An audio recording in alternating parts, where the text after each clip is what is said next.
não é um assunto assim que abrange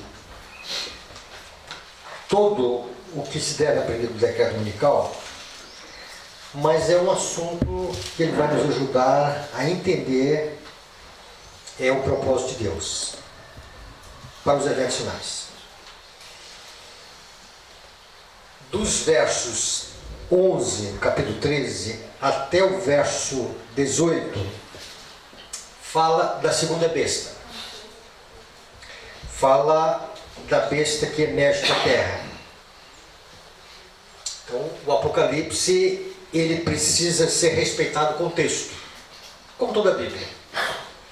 Se nós não respeitamos o contexto, em alguma coisa a gente pode criar algumas dificuldades. E o que a gente consegue visualizar aqui em torno do decreto dominical?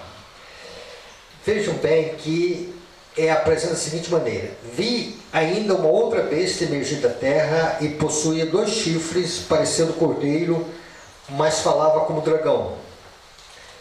Exerce toda a autoridade da primeira besta na sua presença. Faz com que a terra e os seus habitantes adorem a primeira besta, cuja ferida mortal fora curada. Observe que é o verbo fazer, uma ação.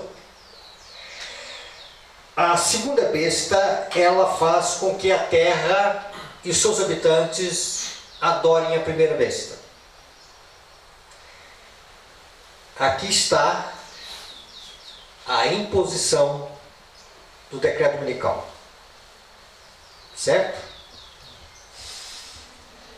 E a partir disso aí, vai ter uma abrangência. O segundo aspecto é sobre não só a autoridade do Estado, como também o Espiritismo. Então, a partir do verso 13 e 14, nós encontramos isto. Também opera grandes sinais, de maneira que até fogo do céu faz descer a terra diante dos homens. Então, nós encontramos que aqui nós encontramos o Espiritismo, seduz os que habitam sobre a terra por causa dos sinais que lhe foi dado executar diante da besta, dizendo aos que habitam sobre a terra que façam uma imagem à besta, aquela que, ferida a espada, sobreviveu. E foi-lhe dado comunicar fôlego à imagem da besta. Então, é uma sedução aos habitantes da terra.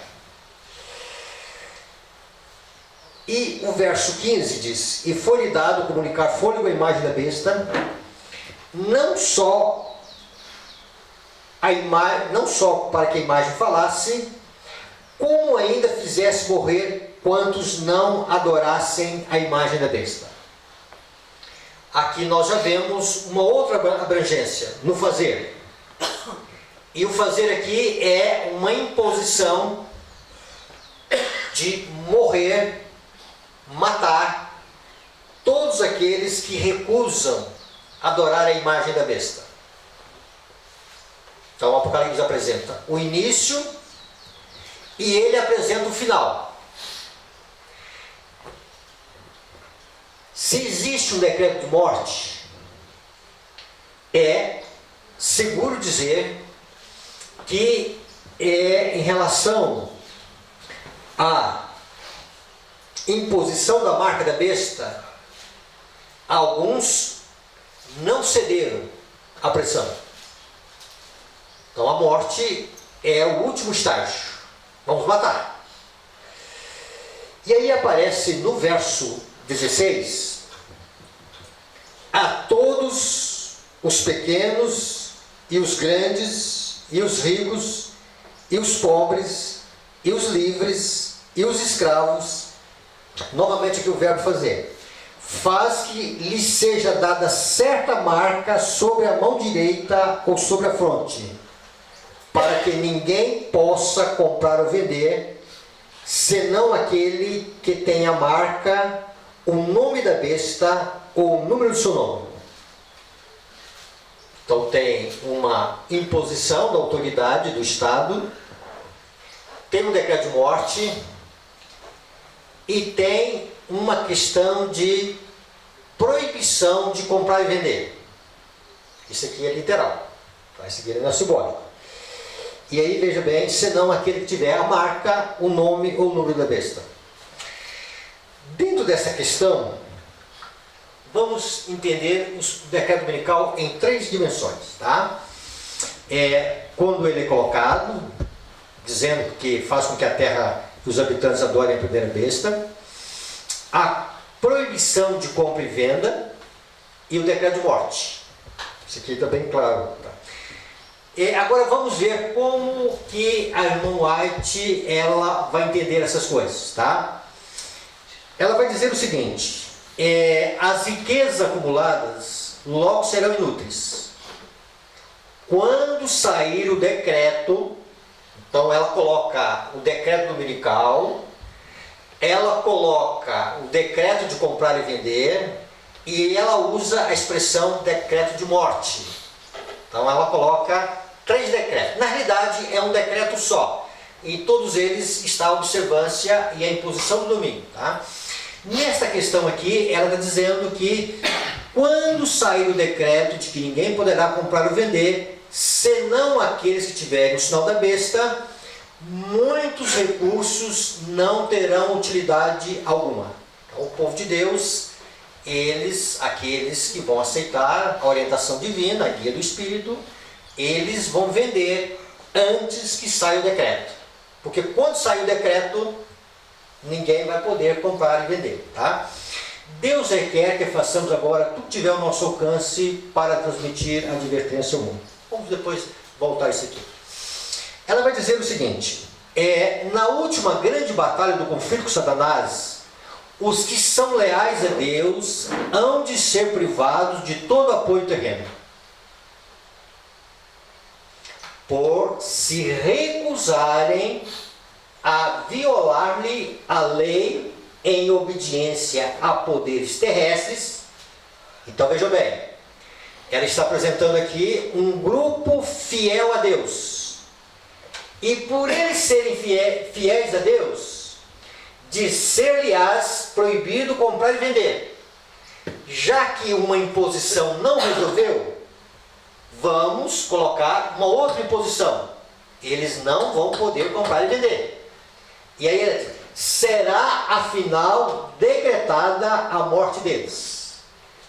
Então a morte, o decreto de morte, ele acontece quando o Estado coloca uma lei, um grupo permanece fiel a Deus, o Estado coloca uma imposição de proibir e comprar e vender, eles permanecem fiéis a Deus. Olha só, o que resta? Só matar. Ficou claro isso? Alguma dúvida? Então, no primeiro estágio, não entra não comprar e vender? Não. Não. Só decreto que é para guardar o domingo. Possa ser que até exista lei, tá? Mas em termos de decreto, não acontece. Sim. Acontece diante de um grupo que é resistente à imposição. Tá? Então vamos tirar os recursos deles. Se nós tirarmos os recursos deles, eles vão adorar a besta em sua imagem. E aí o que acontece? Eles permanecem fiéis. Agora é o último estágio, ok? E ela cita Apocalipse 13, de 11 a 7. Irmãos, quando a irmã White ela faz comentários, e ela não solta as coisas assim ao léu, não, tá? E quando ela cita assim, uma passagem, ela está dizendo assim, ó, é isso que quer dizer Apocalipse 13, 11, 17. A igreja adventista perde muito, irmãos, em não fazer dos escritos, não de Ellen White, do Espírito Santo. Alguns estão entendendo que é Ellen White. Não é Ellen White. Ela não tinha condições de ser assim tão abrangente numa gama de assuntos, justificação pela fé, eventos finais, educação, saúde, liturgia, adoração, cuidar de criança, cuidar de velhos, como é que é o comportamento dos velhos, né? Tudo ali. Então ela não tinha condições, na estrutura humana, ela não tinha condições. A informação acadêmica para eles não tinha. Ela não tinha. Então é o seguinte, o Espírito Santo estava por trás. O que é o dom profético? É a ação do Espírito. Para quê? Para glorificar a Cristo. Todos os dons do Espírito é para glorificar a Cristo. Tá? E o dom de profecia é ação. Amanhã a gente vai falar um pouquinho sobre o dom de profecia. Tá? Então veja bem, ela coloca dessa maneira. Ela continua dizendo, vamos entender algumas coisas aqui. Mas quando for expedido o decreto que impõe o sábado escuro, e o alto clamor do terceiro anjo advertir os homens contra a adoração da besta ou imagem. Então veja bem, aqui já saiu o decreto dominical, já a chuva serôdia caiu, porque o alto clamor ele acontece em consequência ao derramamento do Espírito Santo. Tá? Não existe o alto clamor sem o Espírito Santo. Então veja bem, então, o alto clamor, se o alto clamor já saiu, é porque o Espírito Santo já foi derramado na sua plenitude. E aí veja bem, e o clamor do terceiro anjo advertir os homens contra toda a adoração da besta ou sua imagem será traçada com clareza a linha divisória entre o falso e o verdadeiro. Então, só então, tá? Os que ainda persistirem na transgressão receberão o sinal da besta. Ninguém ainda recebeu o sinal da besta, e ninguém receberá o sinal da besta enquanto que não for colocado um decreto, e também enquanto não foram os homens advertidos sobre a imagem e a marca da besta. Ok? Ah, pastor, mas fulano de tal guarda o domingo? Tá? Posso, entendeu? Deus vai julgar de acordo com a luz que ele alcançou, tá? Do que ele tem condições de alcançar, do que Deus quer que ele alcance também. Tem esse fato, tá? Há textos específicos que diz que Deus tem que conservar alguns lá fora. E aí, diante disso aí, é o seguinte, ele está, vamos dizer assim, está fazendo uma coisa errada, não resta dúvida, tá? Mas não é o sinal da besta. A gente precisa entender as 3 mensagens angélicas numa dinâmica e algumas coisas que é a mensagem, o terceiro anjo, que são advertências da mensagem. Tá? Outra coisa, são-nos mostradas na palavra de Deus as consequências da proclamação da terceira mensagem angélica. Ela está falando aqui do alto clamor. Só uma correçãozinha aqui. A igreja adventista, ela faz uma aplicação de Apocalipse 12, 17, dizendo que o dragão se irou contra a mulher e foi fazer guerra aos restantes da sua descendência, os que guardam os mandamentos de Deus e têm o testemunho de Jesus. E a igreja entende que esse testemunho de Jesus é o Espírito vicia. E Apocalipse 19, 10 é isso mesmo, tá? É o Espírito vicia. E a igreja aplica Ellen White, a igreja tem um dom profético. Em parte, é isso, mas não é isso que quer dizer o texto bíblico não, tá? Esse texto de Apocalipse 12, 17, há textos que o irmão White diz que está no futuro. Então, o dom profético, ele tem 2 sentidos. Ele tem 2 sentidos. Para que serve o dom profético hoje na igreja? Confirmar as doutrinas que nós temos. Segunda coisa, para corrigir os nossos males. Tá? Aí veja bem, Deus quer que os nossos erros sejam estampados. Os nossos defeitos de caráter. Se tem uma coisa que Deus quer que o seu povo enxergue, aonde que nós erramos em relação à santa lei de Deus. E aí o Espírito vicia, o dom profético que nós temos, tá? Ele escancara. Eu como pastor estou fazendo isso, olha aqui, tá? Irmãos, algumas vezes eu li algumas coisas para mim, tá? Senhor, mas isso aqui, é esse aqui que é ministério, eu estou longe disso, tá? Tem misericórdia de mim. É assim, é um testemunho direto. Quem não gosta dos seus erros serem expostos por Deus, não leigos de profecia. Ah, mas se eu não leio, pastor, aí vai se complicar. Então, o que tá? E aí, vejam bem, esta é a razão pela qual. E o dom de profecia no final? Todos vão ter o dom de profecia? Sim. Pastor, não é para escrever novos livros, não é para ter mensagem nova, é para advertir o mundo. Então, o dom profético no final, o que é o dom profético? Deus dá a palavra e aí Jesus diz, olha, vocês não devem se preocupar com o que vai dizer. Vocês vão comparecer perante governadores, autoridades, e o Espírito Santo falará por vós. Tem uma questão de lembrar os textos bíblicos, tá? As coisas que Jesus disse. Mas falar, e veja bem, tem muita gente inteligente nessa terra, e de um argumento, juízes de um argumento que é invencível. Aí vai o Jorge lá, com os neurônios já gastos, né? Que não tem habilidade de refutação, de contestação em algumas coisas. E o seguinte, esses homens vão usar uma estratégia de habilidade que eles têm. Eles vão lançar. Entendeu? E aí o Espírito Santo vai dar uma sabedoria divina.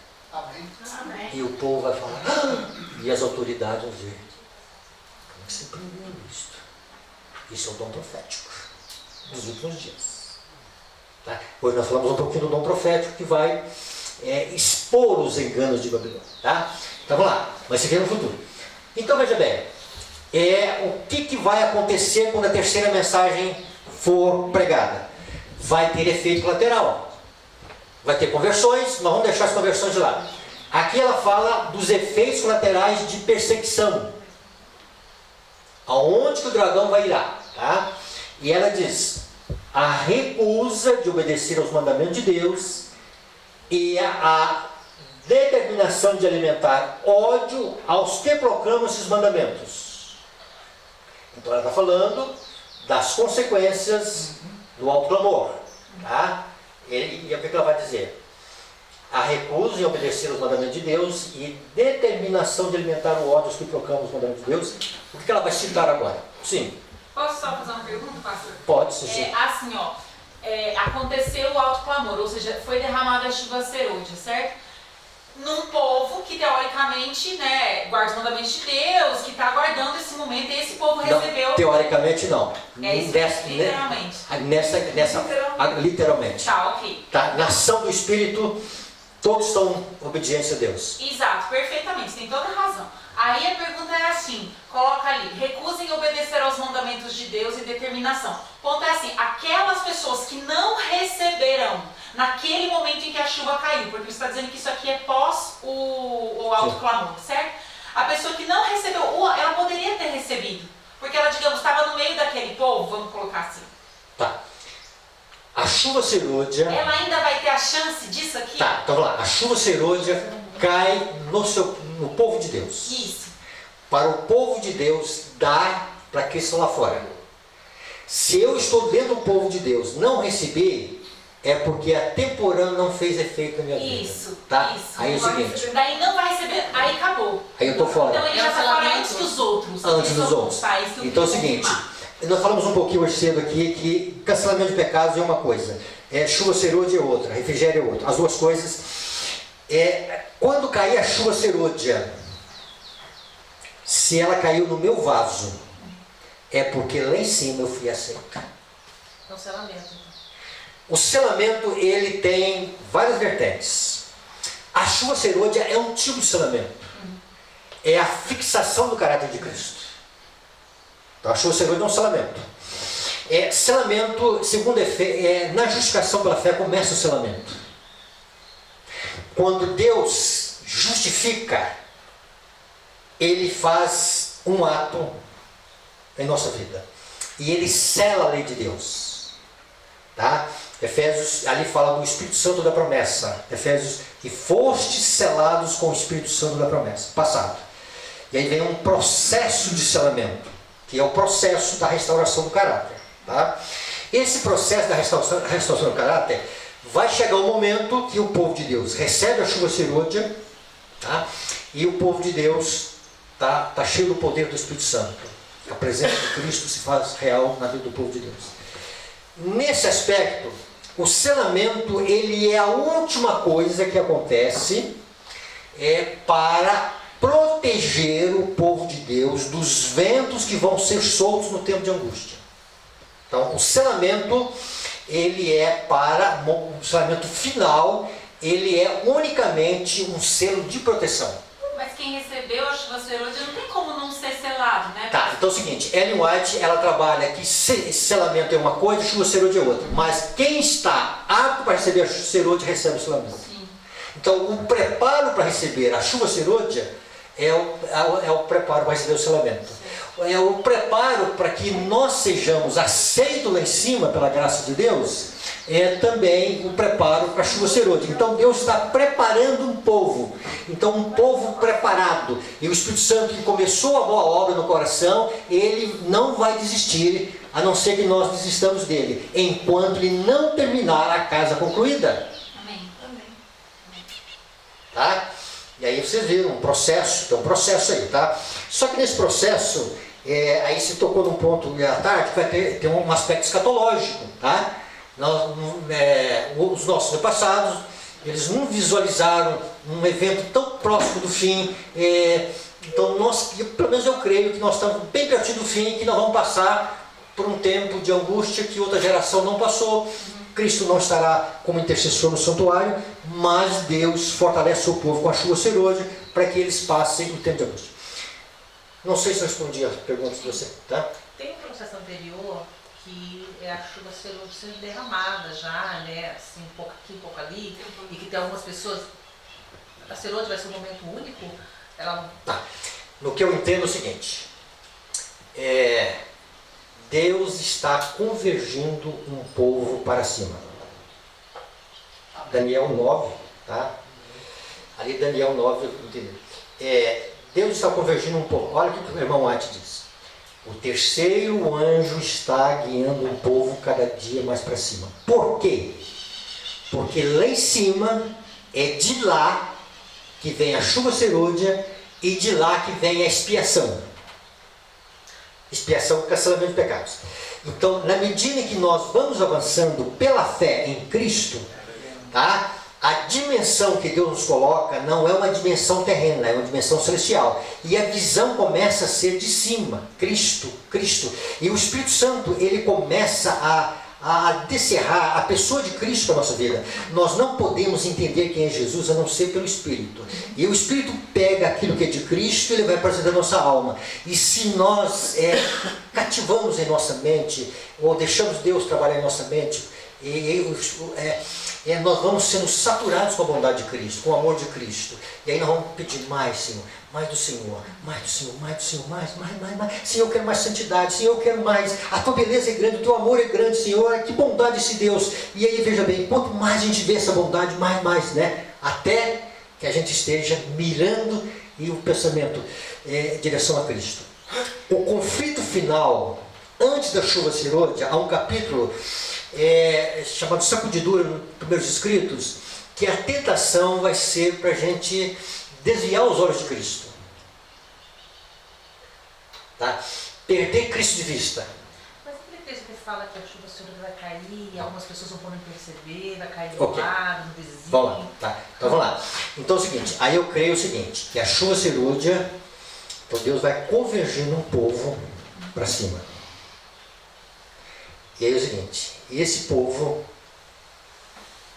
mas vamos trabalhar um pouquinho alguns textos aqui, tá? E esse povo recebe a plenitude do Espírito. É a maturidade da vida cristã. É o auge do crescimento espiritual, tá?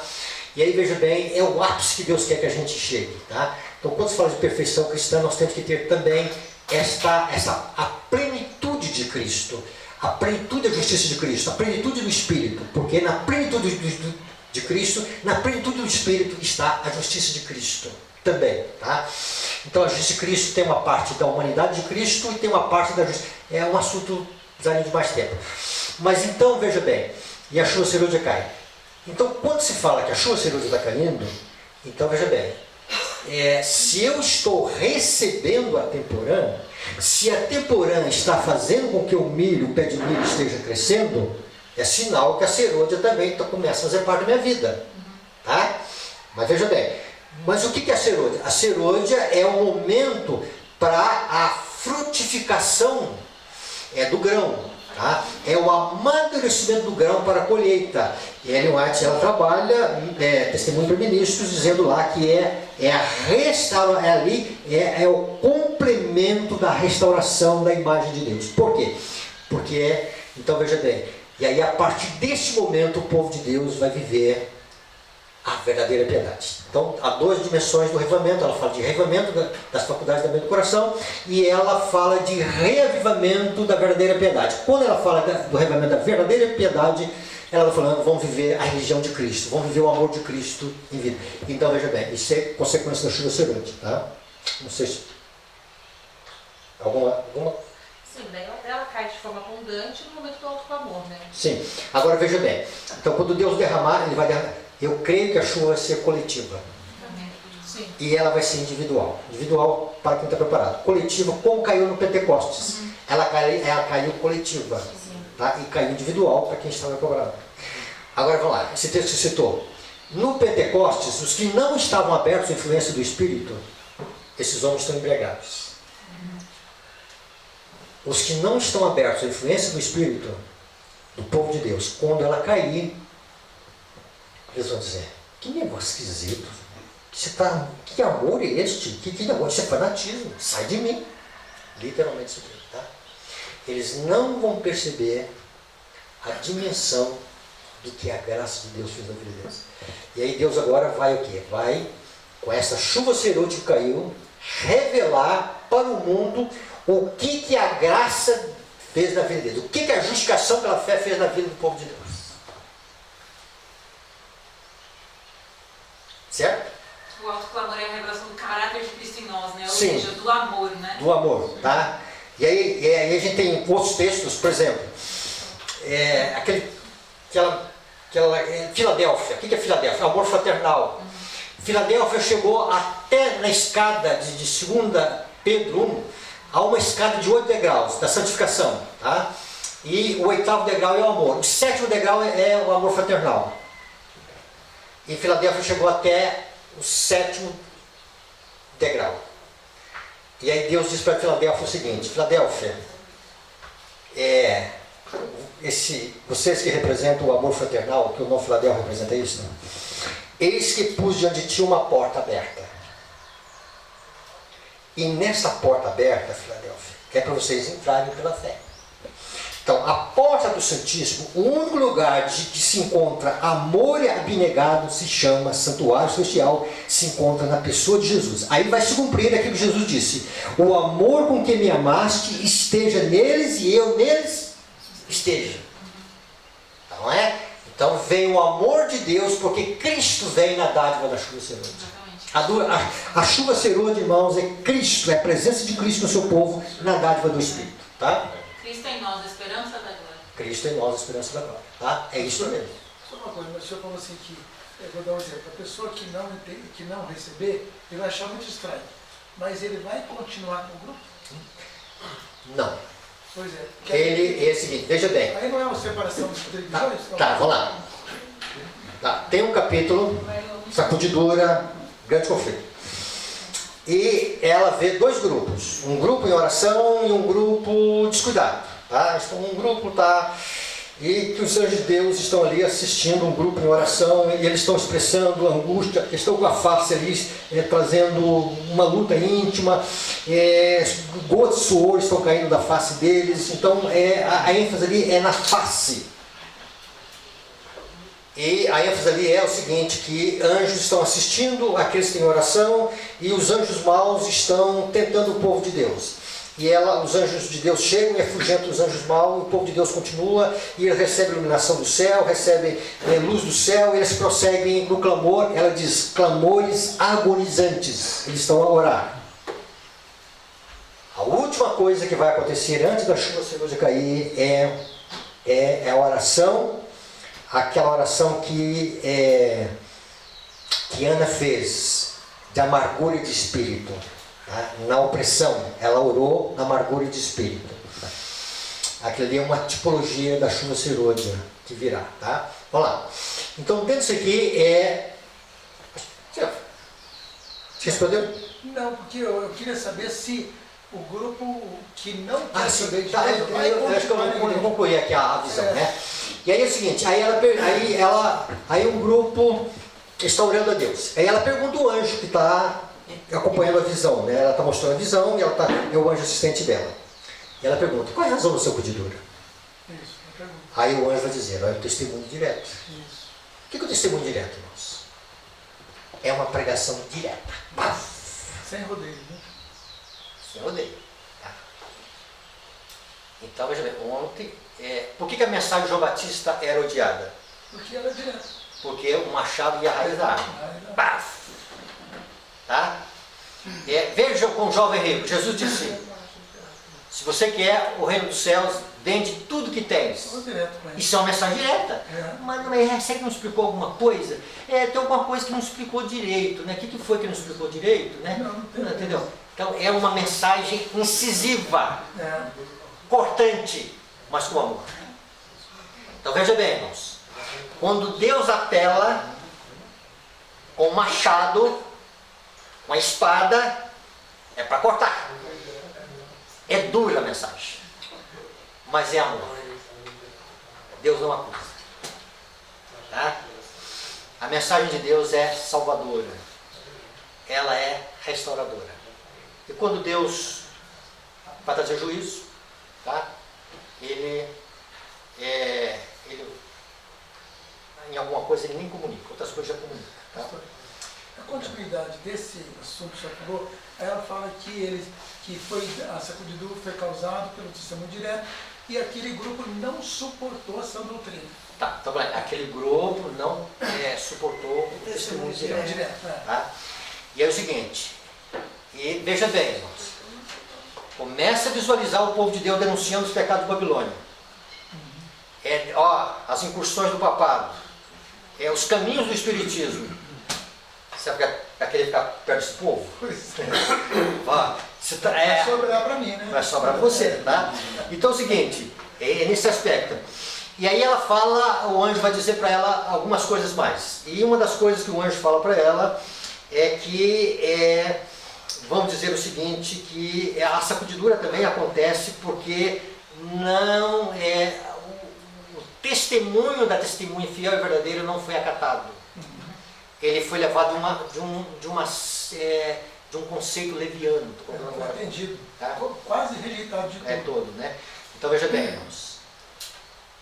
O que está sendo colocado hoje perante a igreja adventista é: saiamos da condição laodiceia. Compre as minhas vestes. Olha, se eu comprei, elas passam a ser minhas. Estou na posse delas. Ouro refinado pelo fogo. Se eu comprei ouro, eles fazem parte. Eu me apoderei deles. Compre em colírio. Tá? E Laodiceia está dizendo: eu não preciso de nada. Quem precisa é evangélico. Quem precisa são os ateus. Quem precisa são os homossexuais. E Jesus está dizendo: olha, Laodiceia está precisando dessas mercadorias. Comprem essas vestes de mim. Eu estou vendendo. Qual o preço? Eu paguei na cruz. Mas por que ele está numa relação de compra? Porque, irmãos, é uma dádiva tão grande que Jesus está dizendo: olha, renuncie tudo por amor a mim. Porque eu quero dar tudo. Tá? E aí veja bem, e quando a igreja comprar as vestes brancas, a igreja saiu da condição laodiceana. Tá? Hoje a obra de Cristo é uma obra feita a nosso favor, uma obra feita em nós, mas haverá uma dimensão da obra de Deus. Nós já falamos em alguns pontos aqui, nesse momento final. Tá? Vamos lá. Acho que eu perdi aqui os assuntos, mas vamos lá. Vamos fazer perguntas, tá? Se vocês puderem responder, eu vou responder. E aí, veja bem, a recusa de obedecer os mandamentos de Deus, a determinação de alimentar ódio aos que proclamam os mandamentos. Olha o que ela fala agora.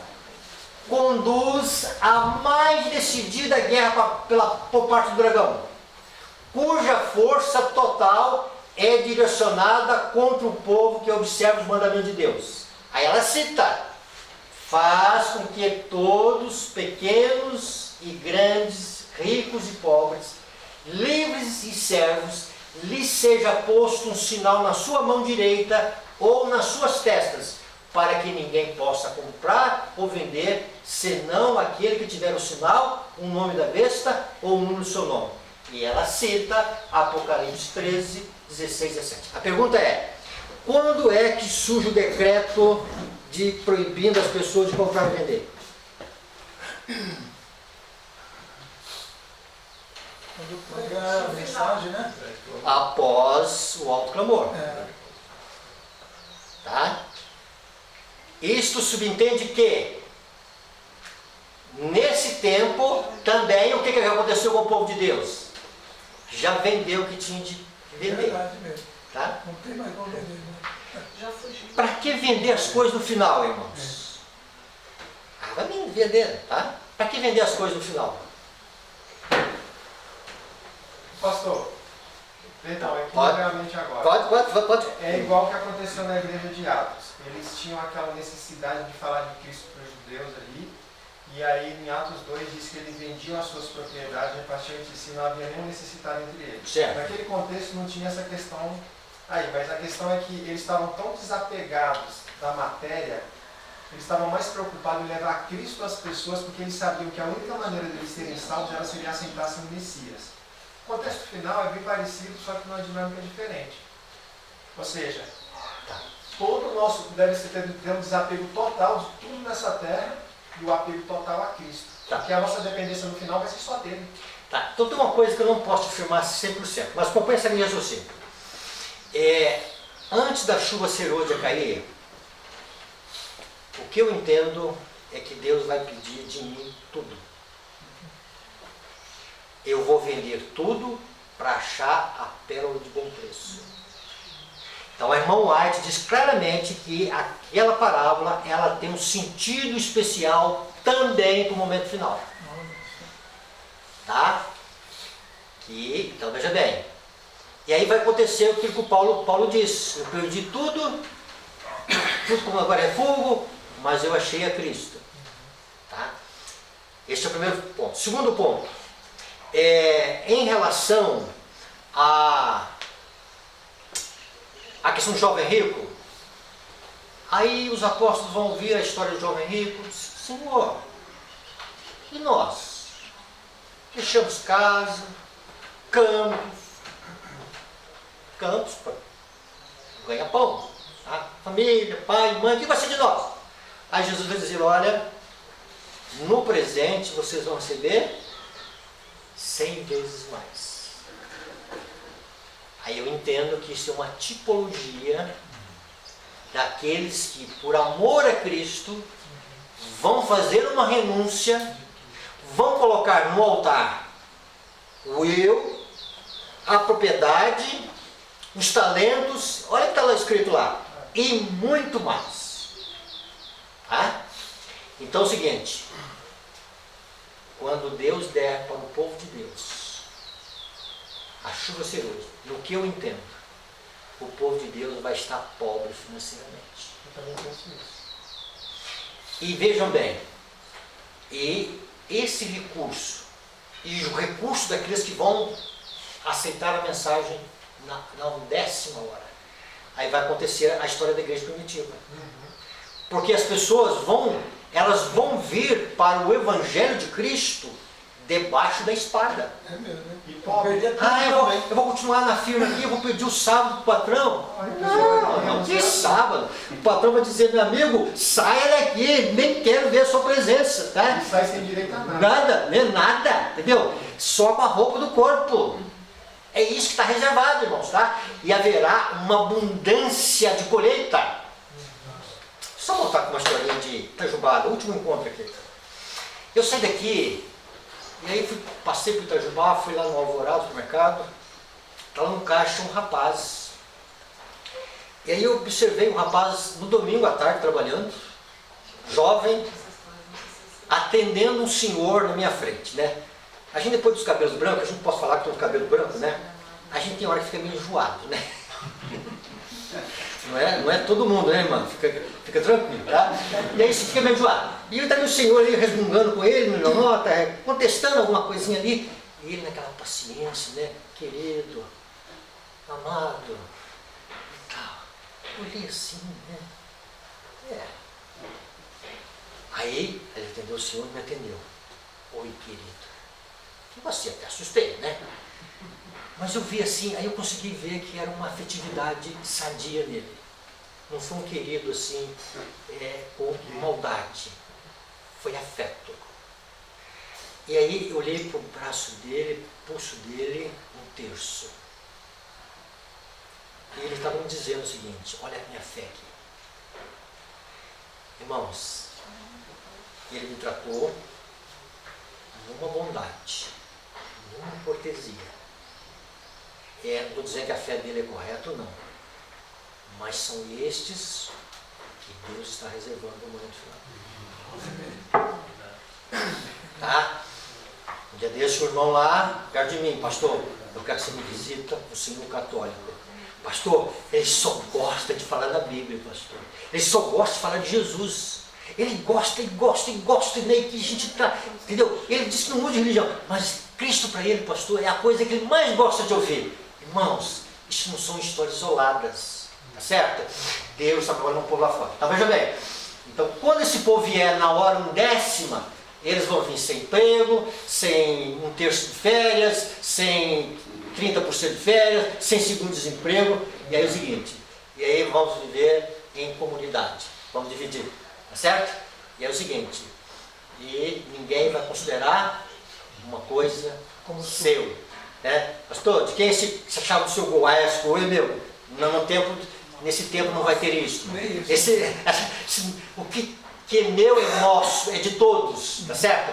A igreja vai viver o amor de Cristo. A igreja vai viver, vamos dizer assim, a verdadeira comunhão uns com os outros. Tá? E isso aqui, então, agora acontece.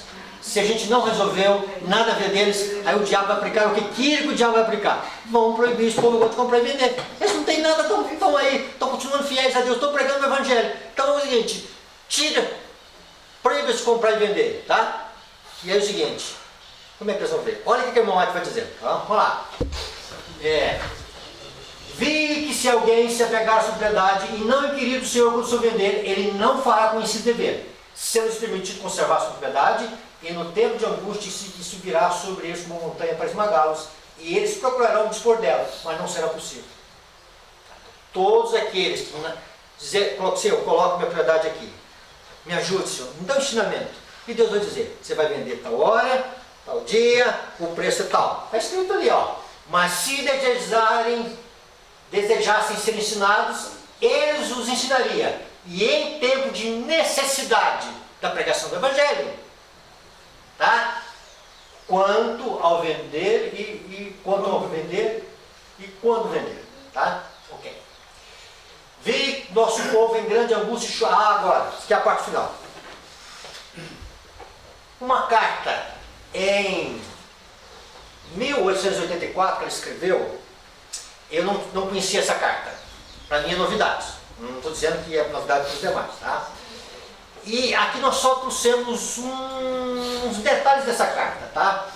Se vocês quiserem, uma hora eu vou pegar lá no site do Profecia, vou imprimir na íntegra a carta e posso passar aí no WhatsApp, tá? Ela diz: vi nosso povo em grande angústia, chorando e orando, pleiteando as infalíveis promessas de Deus. Tempo de angústia.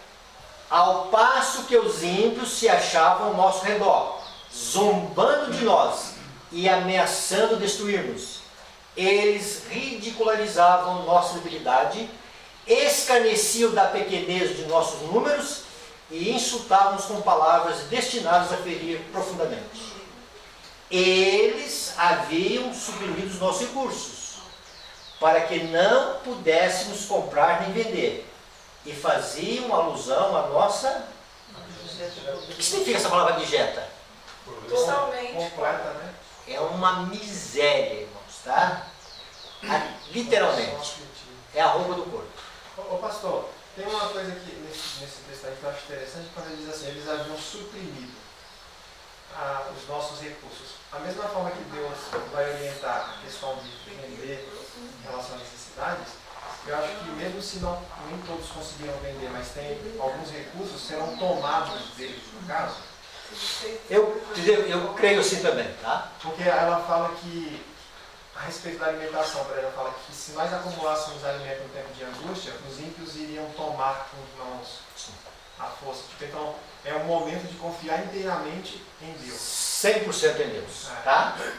Então, veja bem, os ímpios estão zombando, estão criticando, estão maltratando o povo de Deus, tá? E ela continua.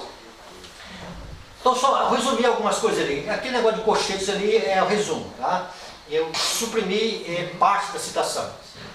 Mas enquanto a angústia pairava naqueles que não adoraram a besta ou imagem, alguém disse, olhem para cima, olhem para cima. A visão é, estão lá aflitos, angustiados, Senhor, nós estamos aqui sem recursos, pobres, estão maltratando a gente, né? Tem misericórdia de nós, nos livre da situação. E aí vem uma voz e diz, olhem para cima. Tá? Ali foi revelado o trono de Deus. É uma visão agora dos salvos. Tá? Ao redor dele estavam 10.000 vezes 10.000 e milhares sobre milhares. O que significa isso? Eu creio que isso é um dos anjos de Deus. Tá? E perto do trono estavam os mártires. Ellen White, ela trabalha nos ensinamentos dela que mais perto do trono de Deus vão estar mártires e aqueles que estiveram mais direto no serviço de Satanás. Ok?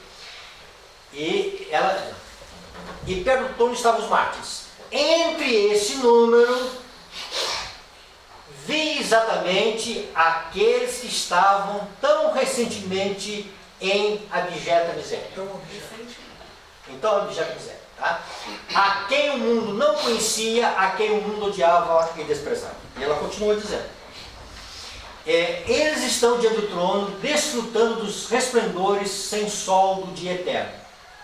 Fortes e terríveis tornaram-se os senhores da iniquidade no mundo sob o controle de Satanás. Mais forte é o Senhor Deus que julga Babilônia. Olha a palavra Babilônia aqui, tá?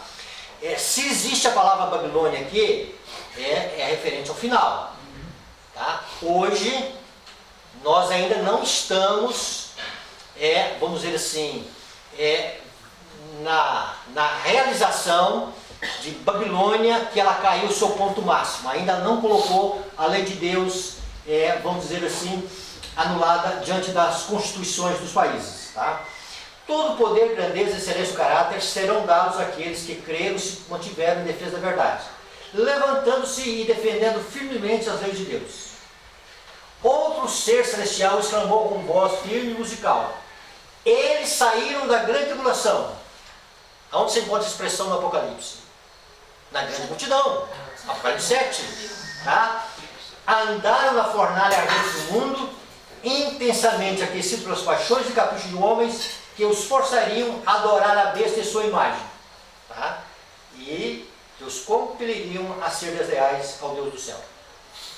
Eles estavam vestidos com as mais vestes ricas dos que os seus seres terrenos jamais haviam usado. Eram coroados com diademas de glória, como os seres humanos jamais tinham sido vistos. Os dias de sofrimento, de opróbrio, de necessidade, de fome acabaram. O choro passou. Então eles irrompem em cânticos altos, claros e musicais. Eles agiram os ramos de palmeira da vitória. Onde se encontra a expressão palmeiras nas mãos? Apocalipse 7, na grande multidão. Exclamam, salvação ao nosso Deus e que está sentado no trono e ao Cordeiro. Tá? Onde se encontra a expressão no Apocalipse? Grande multidão, capítulo 7. Tá? Então vejam bem, o que a gente pode concluir? A grande multidão e os 144 mil é o mesmo grupo. Tá? Já fizemos alguns estudos aqui. Tá? Eles passam pela grande tribulação, eles passam pela adoração à besta, a sua imagem, tá? E aí o que acontece? E eles estão agora desfrutando do trono de Deus, diante do trono de Deus. Por isso são especiais diante do trono de Deus. Essa geração final. A última coisa. Na última vez que nós tivemos aqui, nós falamos um pouquinho do número da besta, né? Deu assim um barulho santo, né? E aí o que acontece? E aí só um detalhe final aqui. Quando você lê Apocalipse 13, 18, aqui está a sabedoria, aquele que tem entendimento calcula o número da besta, pois é número de um homem. Ora, esse número é 666. Esse número, ou essa expressão número da besta, acontece aqui em Apocalipse 13 e vai acontecer em Apocalipse 15. Em Apocalipse 15, lá está o mar como o mar cristalino. Não é um mar, é como um mar cristalino, como um mar de cristal. Este pavimento que é visto ali, que é visto mesclado de fogo, no capítulo 4 ele aparece. E ele aparece como o pavimento do trono de Deus. Tá? E por que está mesclado de fogo? Porque a glória de Deus que bate no cristal reflete. Eu fico olhando, irmãos, né? Vai ser a coisa mais linda, eu não sei explicar para vocês. Tá? A glória de Deus está ali refletindo sobre o cristal. Tá? Um mar cristalino. Não pense em águas, tá? Pensa um mar como de cristal. E ele, o que acontece? E ali são apresentados os vencedores. Não fala de 144 mil. Ali fala que são os vencedores da besta. Ali fala que são os vencedores da imagem da besta. E ali fala que são os vencedores do número do nome da besta. Então, é a geração final. Tá? Se eles são vencedores, tudo na Bíblia que se apresenta como vencedores, ou que tem que se vencer, é uma tentação. Tá? Um exemplo, eu tenho que vencer o café. O café é uma tentação. Tá? O que é uma tentação? É um convite ao pecado. Então, se eles são vencedores, tá? Eles venceram a besta, eles venceram a imagem da besta e eles venceram o número da besta. Tá? Então, é assim. Quando você vai em Apocalipse 14, é apresentado os 144 mil. E eles estão no Monte Sião. E depois eles são apresentados diante do trono. E ali eles estão cantando um cântico de experiência, que ninguém pode aprender. É um cântico definido depois como o cântico de Moisés, o cântico do Cordeiro, o cântico de redenção. Então, um cântico de uma experiência que ninguém passou. Então, são vencedores. Este sinal da besta e o nome da besta e, vamos dizer, o número da besta são coisas relacionadas à besta. E são três coisas distintas, mas são inseparáveis. Tá? São três coisas distintas, mas são inseparáveis. Primeira coisa, nós já falamos isso no último encontro. Esse número 666, ele não é fácil de explicar. Em parte, tem um mistério sobre ele. Eu tentei explicar muitas vezes. E aí, o que eu aprendi no último encontro? Que só Daniel que sabe explicar. Porque lá em Daniel 5 diz que Daniel sabe enigmas. Ele tem o Espírito dos deuses. e a rainha mãe diz, olha, coisa difícil para Daniel. É ele que tem sabedoria. Tá? O que significa isso, irmãos? Né? Que nós vamos ter que ter uma sabedoria mais do que humana, uma sabedoria celestial. Olha o que White diz. O sinal da besta é exatamente o que tem sido proclamado. Nem tudo que se refere a esse assunto é compreendido. Nem compreendido será, até que tenha sido completamente aberto o rolo do livro. Que rolo do livro é este? A única coisa que eu entendi foi que no livro Primeiros Escritos, quando o terceiro anjo vem, olha assim, quando o terceiro anjo vem, ele vem com uma dura advertência para colocar o povo de Deus sob aviso. Tá? Que o povo de Deus seria levado a um cerrado combate contra a besta, que deveriam ficar sob aviso. E ela fala que ele vem com um pergaminho, um rolo na mão. O primeiro escrito fala sobre isso. Então eu creio que esse rolo ainda, que ela diz, está no futuro. E que tem muitas coisas relacionadas à besta que não adianta a gente inventar, tentar, porque Deus não iluminou o entendimento e Ele deixou para a hora final. Assim não tem. Ah, pastor, eu consigo entender a questão do número da besta. Tá? Então, veja bem, não tenho nada contra.